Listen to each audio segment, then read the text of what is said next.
Le naufrage a fait un mort et 6 disparus. Parmi eux, un milliardaire britannique qui se trouvait avec 11 autres passagers et 10 membres d'équipage à bord d'un voilier de luxe de plus de 50 mètres de long qui a été pris dans ce qu'on appelle une trombe marine. Sophie Chevalreau et Alexandre Tocni nous racontent ce qui s'est passé. En mer, depuis les airs, tous les moyens de secours siciliens sont mobilisés pour retrouver les 6 passagers portés disparus. 22 personnes se trouvaient à bord de ce voilier, un luxueux yacht de 56 mètres, lorsqu'une tempête l'a fait sombrer. La violence du vent a été enregistrée par cette caméra de vidéosurveillance sur le port. La situation en mer était bien pire. Vers 5 h du matin au large de Porticello, près de Palerme, le voilier est stationné à environ 700 mètres des côtes. Il est soudain balayé par une trombe marine, une colonne d'air et d'eau destructrice.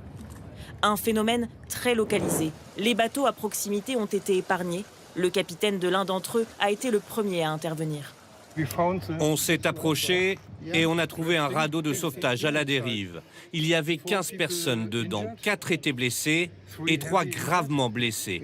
Alors on les a fait monter sur notre bateau. Les secours les ont ensuite pris en charge. En mer, un corps a été repêché, celui du cuisinier du yacht. Parmi les 6 personnes encore portées disparues, le propriétaire du bateau, l'homme d'affaires anglais Mike Lynch, un entrepreneur dans l'informatique surnommé le Bill Gates britannique. Il fait bien partie des disparus. Sa femme, en revanche, a été secourue. Les rescapés sont dévastés, ils pleurent beaucoup, car ils réalisent qu'il y a très peu d'espoir de retrouver leurs proches en vie. Le yacht illuminé avait été photographié la nuit précédant l'accident.